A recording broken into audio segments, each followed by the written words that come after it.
ഒരുപാട് വൈകി വരുന്നു. കുഞ്ഞുങ്ങളെല്ലാം രാവിലെ തൊട്ട് വേഷം കെട്ടി വെയിലത്ത് നിൽക്കുന്നതാണ്. അതുകൊണ്ട് ദീർഘിപ്പിക്കുന്നില്ല.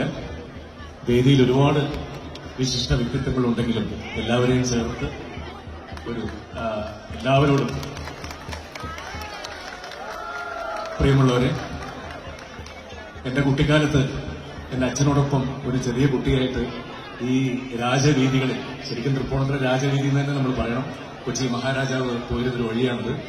ആ ഓർമ്മപ്പെടുത്തലിലാണ് ഇന്നും ഈ അത്താഘോഷം നടക്കുന്നത്. ഒരു കൊച്ചുകുട്ടിയായി ഈ ആൾക്കൂട്ടത്തിന് തിരക്കിനിടയിൽ വന്ന് നിൽക്കാനുള്ളത് അന്ന് ഞാൻ എന്റെ സ്വപ്നത്തിൽ പോലും വിചാരിച്ചിട്ടില്ല. ഈ വേദിയിൽ ഒരു വിശിഷ്ട വ്യക്തിയായിട്ട് വന്നിരിക്കാൻ കഴിയുമെന്ന്. അതെനിക്ക് തരമാക്കി തന്ന നഗരസഭയോടും ചെയർപേഴ്സണോടും മറ്റെല്ലാവരോടും കേരള സർക്കാരിനോടും എല്ലാം എന്റെ നന്ദിയും കടപ്പാടും രേഖപ്പെടുത്തുന്നു.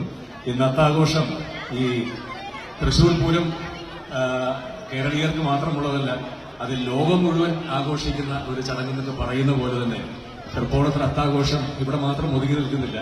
ഇന്ന് ലോകം മുഴുവൻ ഇങ്ങോട്ട് നോക്കിക്കാണുകയാണ്. ഇന്ന് ഇവിടെ ആരംഭിക്കുന്ന ഈ അത്താഘോഷം ഒരുപക്ഷെ എനിക്ക് തീരുന്നത് ഡിസംബർ മാസം കഴിഞ്ഞ് ജനുവരിയോടുകൂടിയാണ് തീരുന്നത്. ലോകം മുഴുവൻ ഓണം ആഘോഷം തീരുമ്പോൾ ഏകദേശം അടുത്ത ജനുവരി ആകാറുണ്ട്. കാരണം കഴിഞ്ഞ 37 വർഷമായി സിനിമയിലെത്തിയ ശേഷം ഞാൻ ഈ വിദേശങ്ങളിലുള്ള ഓണാഘോഷങ്ങൾക്കൊക്കെ പങ്കെടുക്കാറുണ്ട്.